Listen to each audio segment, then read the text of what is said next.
love coach. Let's find out if you're ready for love. Here's your marvelous host, Nikki Lee. Hello, and welcome to Ready for Love Radio. This is your love coach, Nikki Lee, and today I have a guest that is actually with me from Scotland. I'm hoping it's warmer at her place than it is over here in the U.S. this week. But we are going to be talking to Maggie Bain. She is a relationship and intimacy specialist, an author, and a speaker. And we are going to talk about all kinds of information about improving and maintaining intimacy in your relationship. So let me tell you just a little bit about her. She is a sex therapist turned relationship and intimacy specialist. She slams the textbook shut and pulls back the covers to reveal secrets of making your relationship rock solid and hot. And her new book that's called Love on the Rock. That's not rocks, it's Love on the Rock. We'll talk about that too. Her work helps expose the beliefs and behaviors that keep our love lives ho-hum, and she shares ways to transform them into hot, extraordinary adventures. So I can't imagine one couple that doesn't want to be hot and adventurous and not ho-hum. So Maggie, it's great to have you with me today.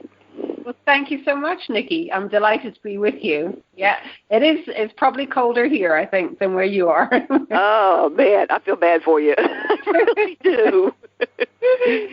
But it is winter, so, I mean, we have to expect these. Yeah, exactly. Well, after living so many years in the Bahamas, I think I'm entitled to a little coolness now. So maybe you've got enough heat stored up from the Bahamas, you'll be okay to get through all this.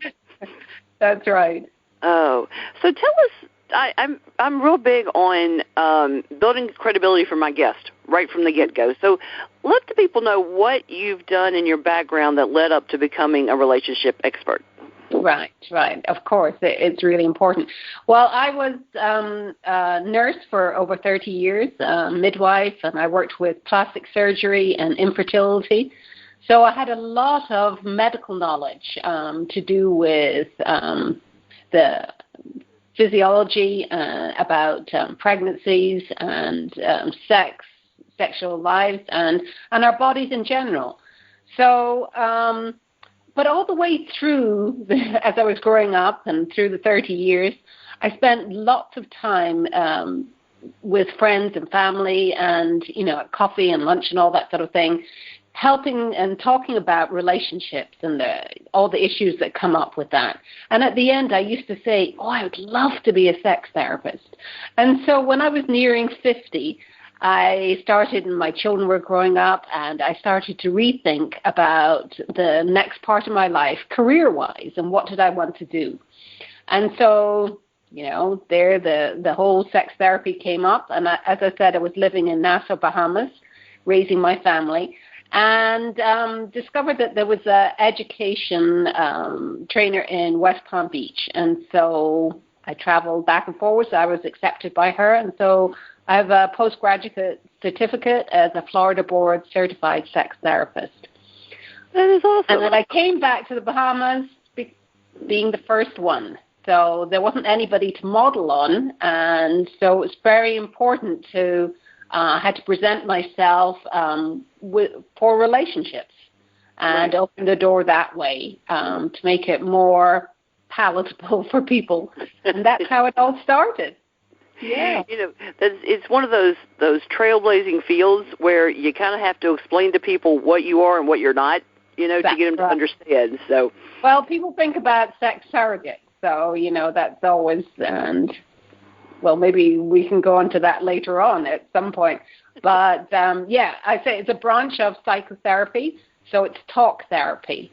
Right. And, like many things, there's not any magic pill, milkshake, or any other thing to cure these things apart from talking and really peeling back the layers of where we get to and how we've got to these places that have stopped us from taking our lives to a really extraordinary place.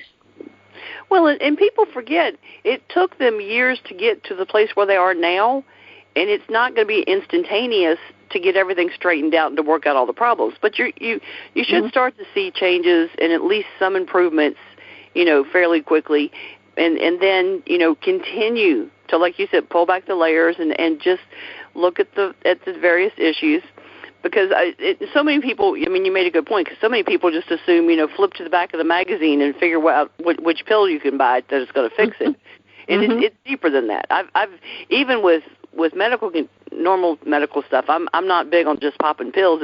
Let's figure out what the problem is, get to the root of it, and fix it from there. Not just pop a pill and get rid of it for a little while kind of deal.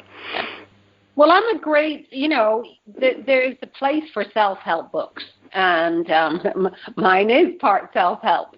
I call it a relationship enhancement book as well.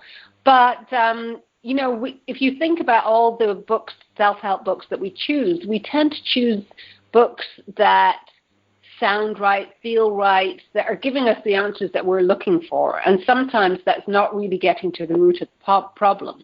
And so that's how, if people end up coming to professionals like you and I. So things are more complicated when you are interacting with another individual. So, and the habits can come in very quickly. Sometimes it's not years. Sometimes it's coming pretty quickly and they just got stuck, or it's just brought them to a crisis point. And so it's dealing with these very, very sensitive, very complex issues with lots of gray issues. People would love things to be black and white, and you do this and you get that, but it just doesn't work like that.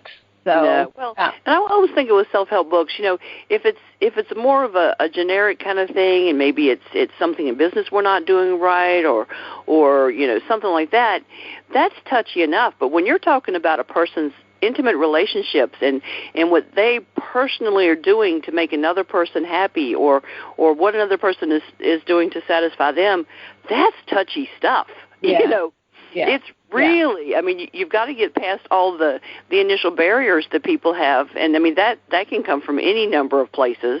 You got to figure out that, and then dig deeper, and it's a very interesting field, and I really don't think just anybody's qualified. That's like, I've always thought certain people are meant to be nurses. They just are, Other people aren't meant to be nurses, And the same thing with any of this sexual behavior sort of field is it's just not something everybody is qualified to do. Even if they have loads of training, not everybody's qualified to handle something that personal and that intimate with people. I agree with you. And it's the ease of talking about it and bringing it in sensitively. There's so many,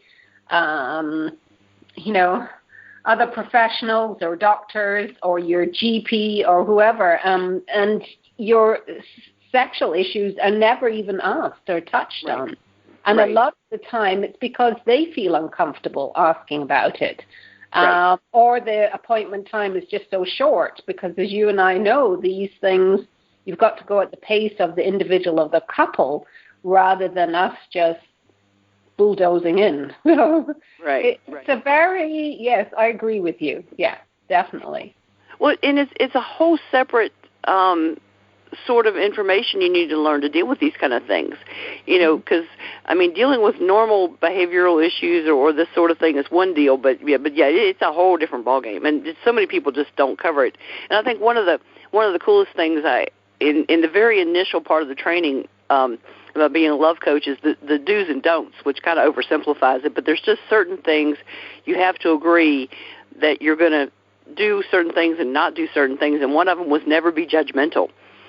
And I know a lot of people have a real issue with that when it comes to sexual topics, because we all have certain things in our mind that about how we feel about certain things, and to tell yourself I am not going to be judgmental no matter what this person says to me, that's tough, but can be done, and it helps all of us grow. I think one of the coolest things about being a coach is all the ways that I personally grow with every single person I talk to, every single article I write. All of those sort of things help me grow as a human being, too, which I think is fantastic. Absolutely. Yeah. Great. I'm one of those you never stop learning kind of people. Oh, I hope I'll never stop learning till the day I die. So I'm in total agreement with you. Yes. There's just so many things out there that I'm interested in learning about. So one of the reasons I enjoy doing the show, because I can talk to people that have other specialties and learn stuff. So one of the things that I think, couples in all stages of relationships are concerned about is keeping the passion alive. And you talk to a lot of people that, they're like, oh, we've been married for 20 years, 30 years, however long it's been. And they accept that the passion's not there anymore, and they think that's normal. Yeah. What do you think? Does it have to be that way, or do they have options? No, of course, no. I mean, that's really the essence of why I wrote the book, Love on the Rock, Take the Love Life, from ho-hum to extraordinary. And ho-hum's the dullness, the boring, right, to the extraordinary. And everybody's extraordinary couldn't be different. So it's when that excitement, when you still got that spring in your step, when you're thinking about coming home, when you're thinking about your partner.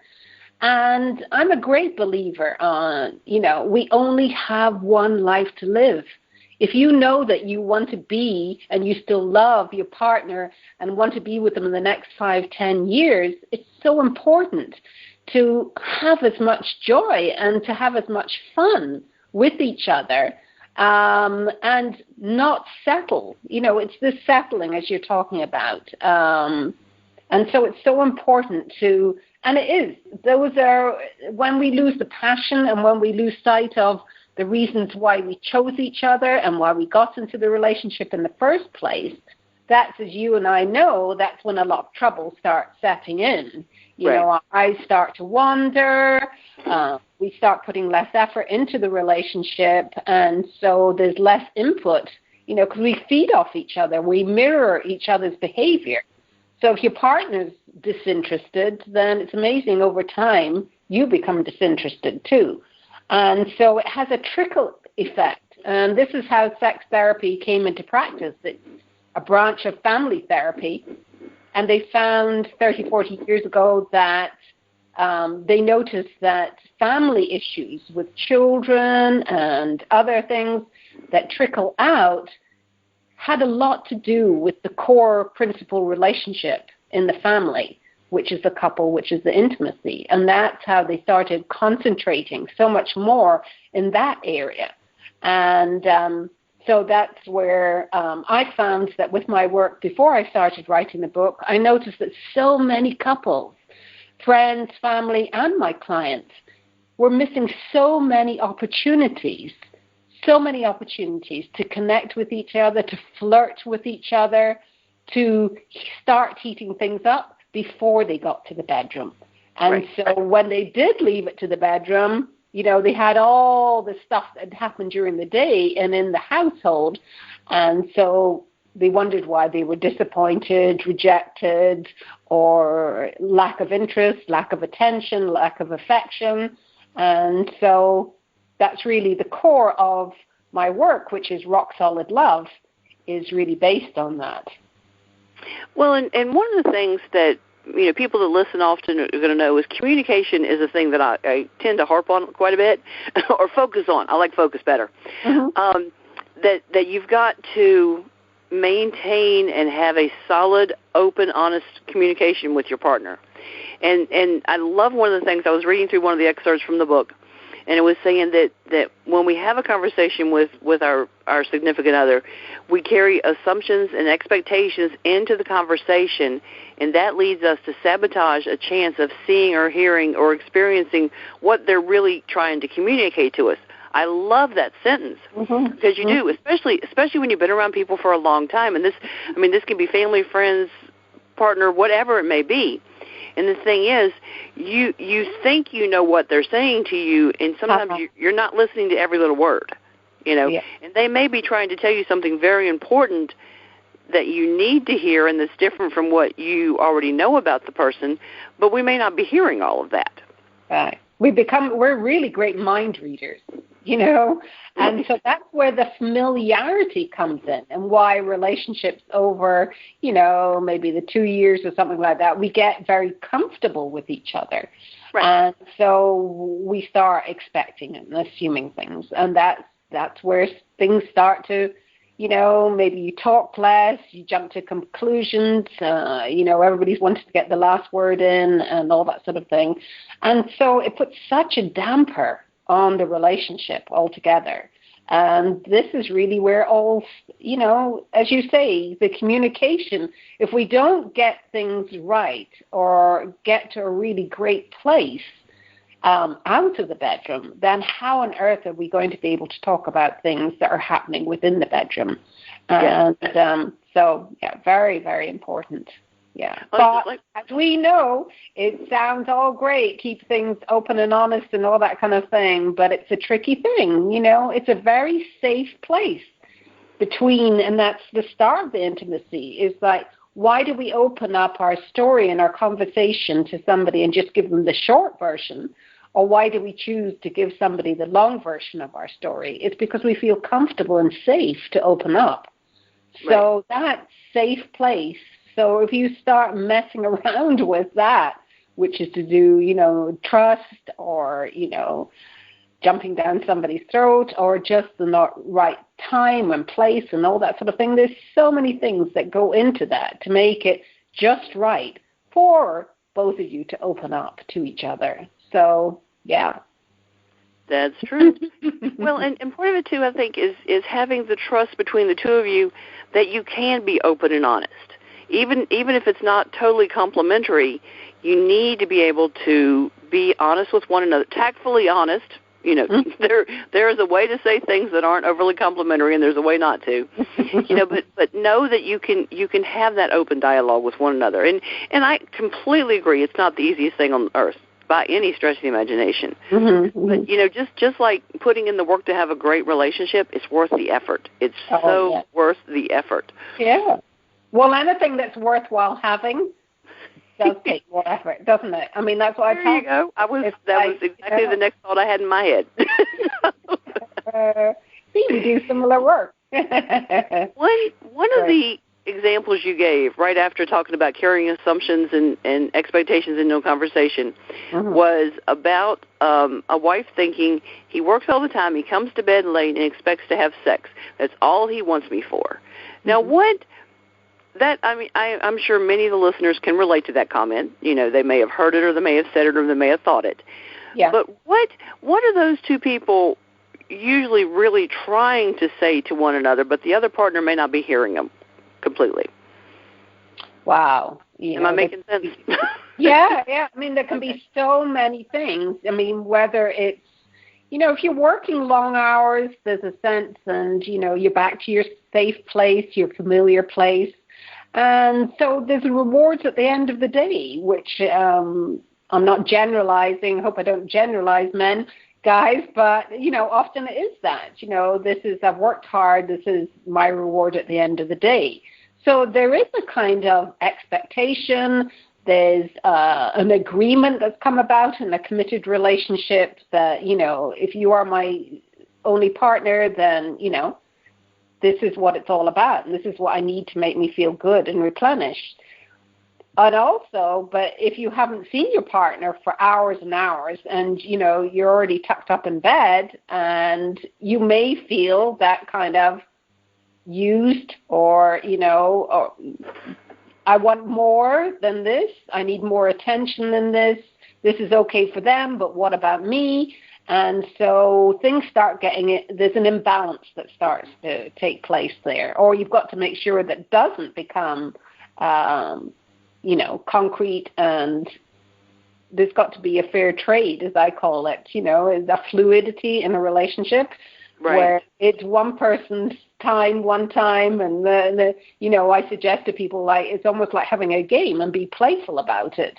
But if you feel that every night or, every time it's all about your partner, then you feel that you're being pushed onto the back burner, and your needs and your wants and sort of get suppressed. So, yeah.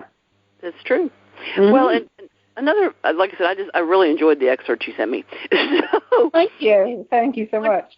One of the things we need to realize when you're with someone over time is no matter how close we are, okay, people and their perspectives and their thoughts and their wants and their needs can change.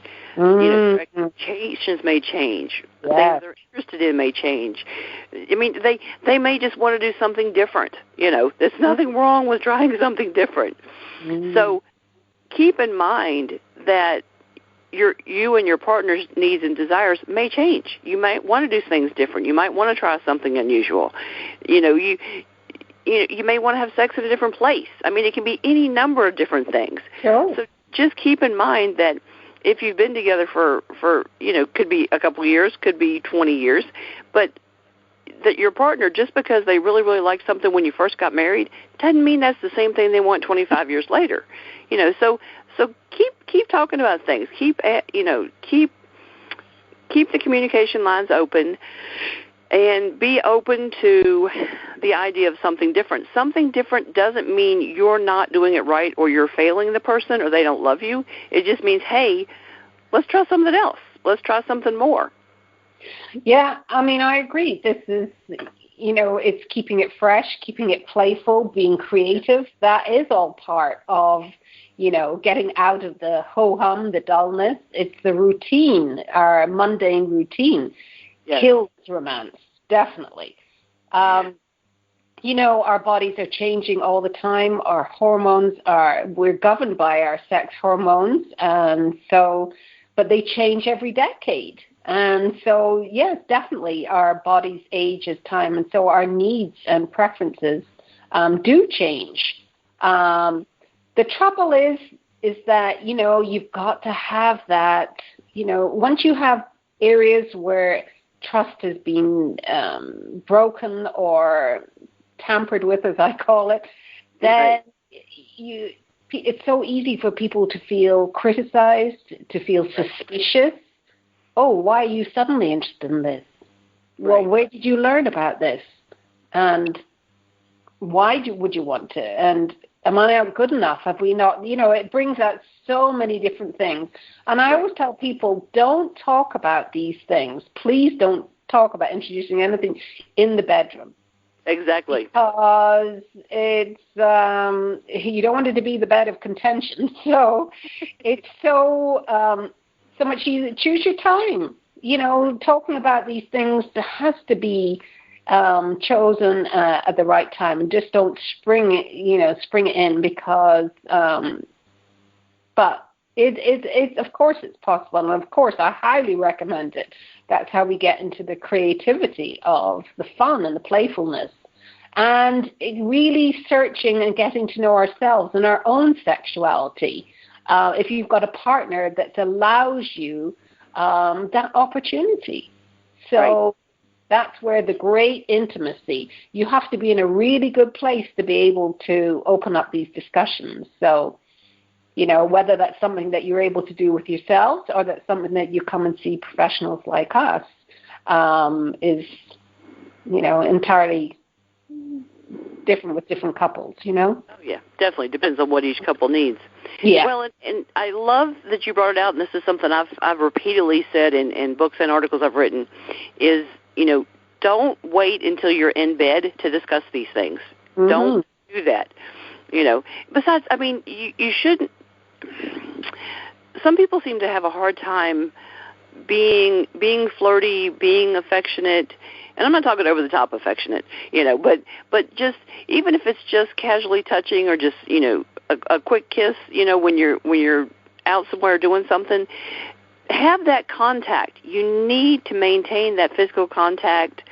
Even like I said, even if it's just something subtle, but maintain that intimacy and that contact, and showing love to your partner outside the bedroom, not just when you're in bed together. Because you need that. I mean, that's the kind of thing that you need all through the day to some degree. Well, that's what I said. That so many people miss those subtle opportunities. Yes. There's many opportunities, as you say, all day long. And so it's missing those things. And it all just sort of fades out from the relationship. Right. And we all need lots of contact with each other. And it's the touch. It's the power of touch. Yes. The touch is what bonds us, what attaches us to each other. And, it raises our hormones and stimulates, and it's the excitement and anticipation of what may be later on in the day, or you can play with it in so many ways. But yes, it's very, very important. For men and for women. I mean, people always think, and yes, we know that women, we need a lot of what we call non-demand pleasuring. It goes back, as we know from research from, as little girls, we were picked up more, we were, hugged more and all that sort of thing. But men need so much of that too, and really thrive on that deeply rich emotional connection that comes about. So, this isn't a gender thing. Everybody needs it. Well, whether men realize it or not, they do need that also. They do, definitely. But, okay. Now, like another one of the things that you mentioned, too, was about your friendship with your husband, and you had an honest and candid friendship between the two of you. That's another thing that I bring up a lot on the show is it can be an incredible relationship if you've got a friendship as a basis and then it becomes something more. Because, they're no matter who you are and how great your relationship is, there's going to be issues about something from time to time, even if it's just something small. And it's wonderful to have that friendship as your basis and not just the passion as the entire basis for your relationship. I mean, how many times do you see a couple that especially when they first get together, are just, they can't keep their hands off of each other. They're just, everything is hot and heavy all the time. But they don't have any other kind of a connection with one another. You know what I mean? Right. Well, we know that chemistry is really, really important. We know that. Oh, yeah. To, as the years go by, maintain the very most intimate part of your relationship. But there's no doubt that that isn't enough for a relationship. Now, if you want just the casual and you just want the sex and both of you want that, that's fine. But if you want more, if you're wanting a relationship and you want to have that extraordinary relationship, which sets us apart from the sort of routine, as you say, the settled, the very comfortable relationships, but if you want that excitement all the way through your life, then yes, it takes so much more. It's that getting to know each other. It's the being each other's greatest fan. It's, as I call it, rock solid love. It's to be each other's rock, dependable. When everybody else fails you, the one person who you want who will be there standing by your side. That's what we all want. And that's what a solid relationship, that is that extraordinary love and that true love of that person, no matter what, will be there for you. Exactly. Yeah. I've run into married couples that I know personally and then also as clients that never seem to flirt with each other. You may see, and sadly I've seen this quite a bit, is you may see the husband flirting with other women when they're out, like at a restaurant especially. I've seen that way too many times. Yeah. But you don't see them flirting with one another. It's like some people seem to have the notion that once you're married, that stops. I think it should continue. Flirt with your partner. Good grief. Well, one of my favorite sayings, and it usually gets big roars of laughter, is flirt with your rock and not the pebbles on the beach. I saw that quote. I like that. Yeah. And absolutely. It's like red flags to me, blazing red flags when I see clients and people out, because I know then that there's trouble. Things aren't as it should be. Right. And one part of my book I talk about first. We always think the first kiss, why is it so magical at the beginning? Because everything's new and it's a first. The first kiss, the first hug, the first time having sex together, the first time bathing together. There's so many exciting things. Just as when we are children coming out of, childhood and adolescence, things are like highly exciting because it's the first time. And I always tell people that it's that sense that, there's no more firsts. Been there, done that. My life is boring, that it's not exciting anymore. And I said, every day, every time that you're with each other, you can make it. That's in our head. That's the self-sabotage. That is you believing that. What's to say that, and this is where the creativity, the fun comes in, try different things, having different places, hold hands in different places. I love holding hands in bed. You can do many different things, but you've got to have the honesty and, I believe, the candor, and again, that comes about with practice and really spending a lot of time with each other and talking about what you like doing, what you don't like doing, and then start perfecting all these things, So it's a lack of firsts. But yes, it's, and I do, there's no doubt when people then, you've got to take care of the relationship itself, because it's so many people spend so much time looking outwards, keeping people away from our partner, that they are distracted and they lose sight of the most important thing. The thing that we can hope for and that we have to really put a lot of attention in is that you want your partner to say, if they are attracted or flirting or somebody's flirting with them, yes, you look good, but boy, you should really see my wife. She is so great. And like the other way around, So we got to put effort into the way that we look and keep ourselves, fit or whatever it is. Because you want to make sure if you leave that big hole, that void there, it's a hole that is so easily filled by somebody else. Exactly. So you got to take care of what you have. That's it. Mm-hmm. If people worked as hard to keep their husband or wife as they worked to chase them down in the first place, imagine what marriages would be like. Well, it's like I've talked to people, and I remember even when I was a kid, I'd hear people say, well, okay, it's done. I caught him. I'm like, excuse me? No. It's like there's got to be more to it than just catching the person. Come on, folks. Well, I always tell people that if you are really putting in as much effort and really have it as good as that you can make it, then should anything happen, anything devastating or disastrous, because we're not responsible for the other person, we're not responsible for our partner's behavior. If something should happen, at least you did the very best that you can, because there's nothing worse than couples, things happening or, people choosing not to be with us anymore. And then we think, oh, if only we'd done this. If only I tried harder. If only. And so I always tell people that's the worst and most, so painful. You don't want to go down that road. You want to really try the very best that you can. And if both of you are doing that, then it should be great. That's it. Yeah. I love your suggestion too about asking, how can I love you better, to your partner. Oh, yes. Well, I was going to use that as the title of the book. And I have that at the end of each chapter. Because it's such a, as you and I know, so many couples are giving love in the way that they feel love means to them. Right. Which is great. We should. But we shouldn't lose sight of, and in fact, we have to start recognizing first what your partner's view of love is.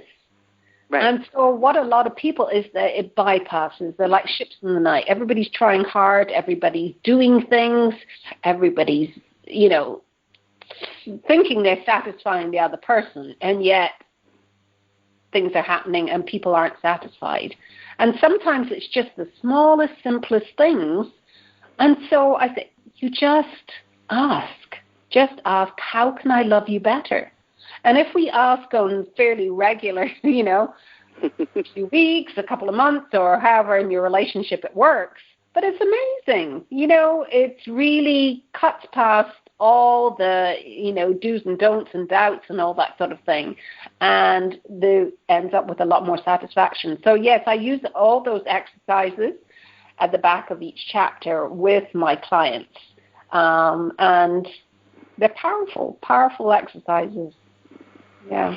I've over the last several years, I've done a lot of reviews for different products, books, this sort of thing. And one of the tips I always put in there, because I always put in Master Sexpert tips, just to kind of set my reviews apart a little bit. And so one of the things I put in there is and no matter what it is that you're thinking about using, as inspiration or whatever, you're only limited by your imagination. You really are. And the thing is, it's not a bad thing to be creative in your love life with your partner. It's just not a bad thing. It doesn't mean you have to get crazy and do something you're completely uncomfortable with, but just find some way to make it a little different. And I love your comment, too, about, you get to a point where there's no more first in your relationship. You've already had the first kiss. You've already had all these things that you've done for the first time. Mm-hmm. So that gives even more credence to both of our suggestions to shake things up and to do something that's new and unusual. Okay, unusual or different for you. How about that? But like I said, don't think you have to go to like the far extremes of being creative and different. Just find something a little different to do to kind of make things interesting. And that's one of the things. I've got this report I wrote called The Art of Kissing from Head to Toe. And, I get more raves about that, because it's don't just kiss the person, really get into it. And I mean, I give examples from the top of your head all the way to your toes, different things to do to have that intimacy, to have that contact with your partner, and to stimulate each other and get the juices flowing, to do something a little different. And I mean, you can go whole hog with it, because at the end I've got an entire section about giving a great foot and leg massage, or just something simple that, maybe kissing their hand and sucking their fingers, or using a piece of ice when you kiss them and run that down their neck. I mean, simple things, but it's different. It gives a new sensation, and it's like, hey, what's this? Just something to make things interesting and keep your partner guessing in a good way. Yeah. Well, we know that our mind, our imagination, is our greatest sex organ. So, Definitely. And with memories, and, I'm all about creating memories, we talk about a lot in the book, is that once you have that great memory, that great experience, that new thing between each other, then you can build on that. And so it's amazing how we can use our intimacy and our safe playground.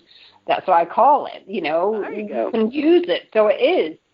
I love that you talk about kissing, because when I'm taking history from clients, that's one of the first things, not first, but it comes within the first session.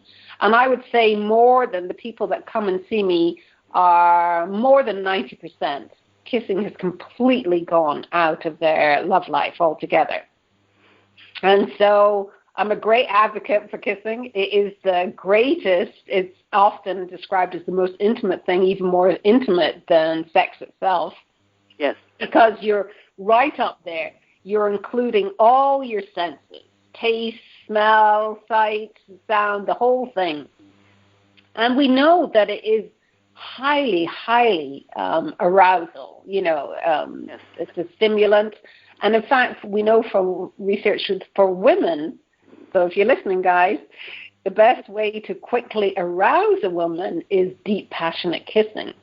That's right. So there you go. So why it starts going out of a relationship, and again, I talk about this in the book, is that when it doesn't need to be the first. Yes, there was the first kiss, but you can have a first. You can change the pressure of your kissing, the playfulness with your tongues. It can be in a different place. You can use different tastes and foods and all that kind of thing. So there are many, many ways that you can make it a first every time. So, yeah. Oh, yeah.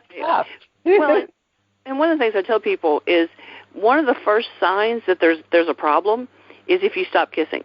If you're not kissing your partner anymore, they're bigger problems are either right on the horizon or there already are bigger problems. Yeah. You know, it doesn't have to be a long, passionate, although those are wonderful. But, you know, you need to be having regular physical contact with your partner, and kissing is a really good way to do that. Absolutely. But that actually, of all the courses I took in my coaching training, that was the first one I took. So I said, this is the first thing. Right. Let's start at the beginning. We can laugh about. I mean, I've had clients where the oral hygiene has been really bad, Right. and the other person has been insulted and almost deliberately doesn't improve on that. So, you know, there can be so many simple little things that change these things altogether. So, you know, how we can talk about these things without getting prickly and insulted and feel that we're being criticized is really important. And it's a basic thing of building a relationship. Well, I'll tell you something, and if he ever listens to the show, I'm going to be in trouble for sharing this, but I'm not going to say who it was. But I was talking to somebody, and while I enjoyed kissing him, it wasn't quite the way I wanted, you know. So we were just sending flirty little emails back and forth to each other one day while we were both working. And I said, let me tell you, I said, you have a few minutes. Let me tell you how I imagine the perfect kiss, okay? Or a perfect kiss, not the. That's, yeah. Mm-hmm. Let's let there be more than one, right? Exactly. He goes, okay, send it to me. And I put in there exactly how I would like for a kiss to start and kind of start to progress. Mm-hmm. And daggone if he didn't do it exactly like I wanted it the next time. So, you know, and there was nothing confrontational about that. It wasn't I would like you to change this. It was let me, like I said, it was done in a very flirty way, and he loved it. And like I said, it worked. So. Well, this is the thing. We've got to pay attention to our relationship and pay attention to what our partner is saying to us and not feel that we're being nagged at, but pay attention because we're going to be learning, like we were talking at the beginning of the program, is that we've got to learn from each other, and it should be our partner who's teaching us, and we have to be open to receiving these things. Otherwise, you know, you just reach that brick wall all the time, and, you know, resentments start setting in, and that is not good. So, you know. Very true. Yeah. So one of your takeaways from the book that I really like, and I want the audience to get more details about, is what are 3 things you can do today to make your relationship extraordinary? And that may even overlap some things we've already talked about. Mm-hmm. Well, exactly. Well, first and foremost is becoming a great listener. You know, as we said, we've got to get out of this habit of jumping to conclusions and having an answer or a solution all the time to what our partner's saying. And there's nothing worse than when most of the time, when we're with our partner and we feel comfortable, they're the person that we can vent things over, you know. We can just splurge what we want to say. It doesn't mean that, you know, hopefully we feel safe enough that we know we're not going to be criticized or judged or humiliated or corrected. So it's that where we can just basically sit back and listen. And I always tell people it's once you have got that really great, then that's when you start hearing the long stories instead of the short versions. And so your safe place gets even safer because then the both of you will open up. Because if you're giving your partner the respect of being a great listener, really listening to them, then really you're in a position then to ask for it in return. So that's a biggie right there.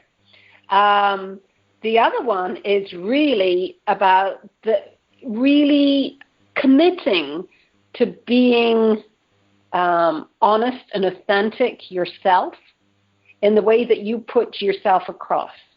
You know, if you're going to be honest, then again, it's reciprocated. If you're going to be dishonest or hold things back and, you know, we're going to mirror behavior and the same thing will come back to you.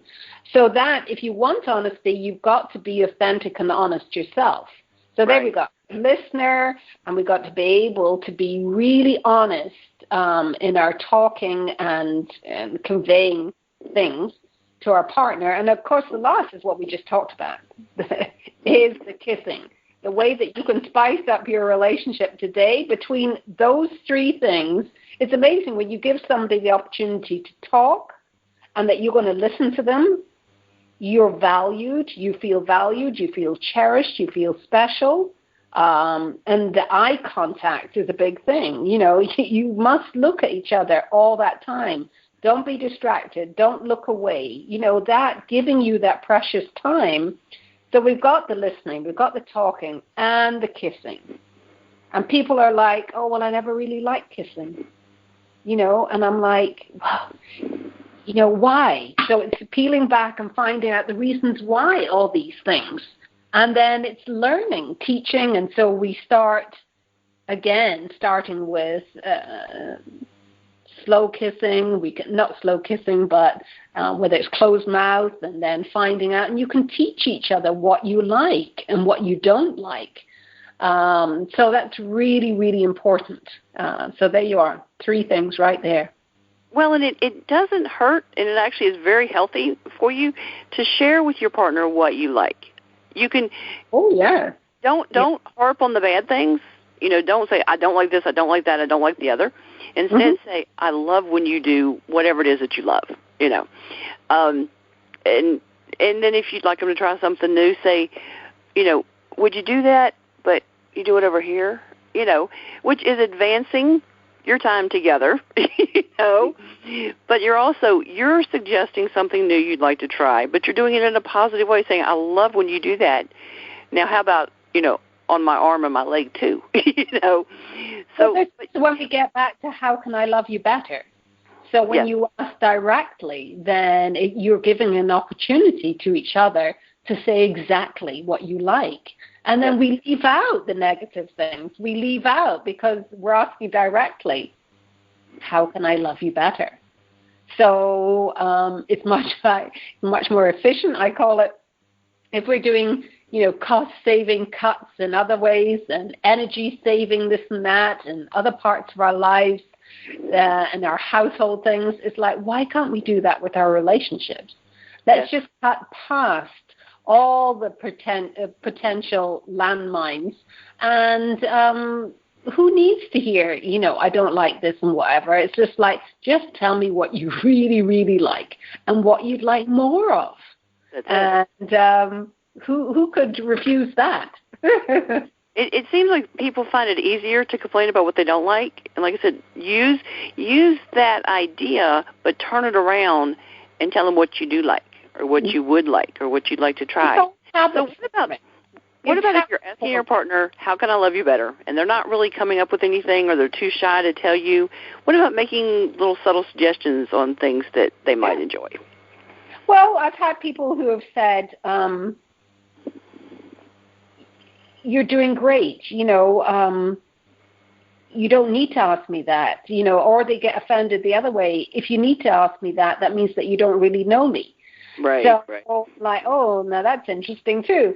So, again, you have to peel back, well, where's that coming from? This sounds like there's a lot of resentment, and they might, you know, we're hitting some tender spots there, as I call it.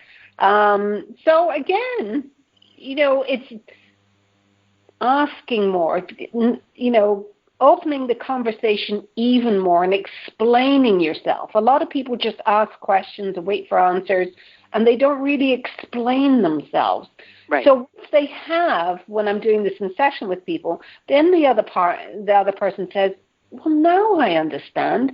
Why couldn't you have explained that before? Right. And so it's the art of conversation. So it's that spending time with each other, and, you know, it's really important stuff, getting to know each other.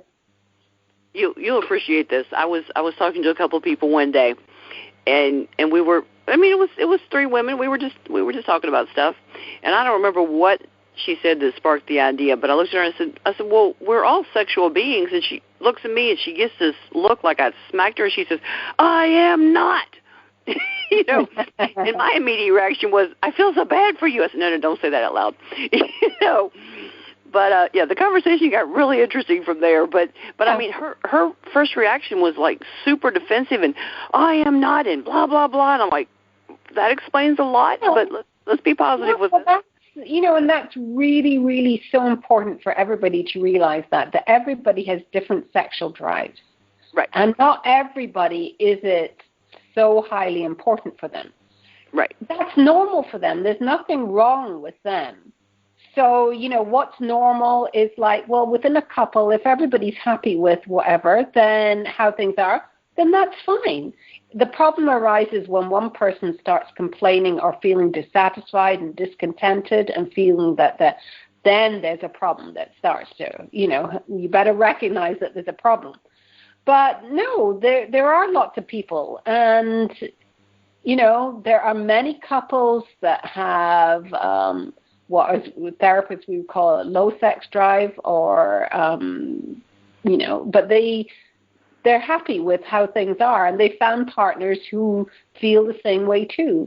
It's when you were talking earlier about the change and the incompatibility with sexual incompatibility, right.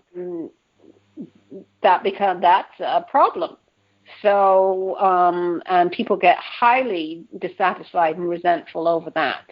And so, again, that comes with working with a professional to find out if we can improve on that, if we can find common ground, if we can find a balance where everybody's feeling more satisfied. And so that takes a lot of work to get to that place.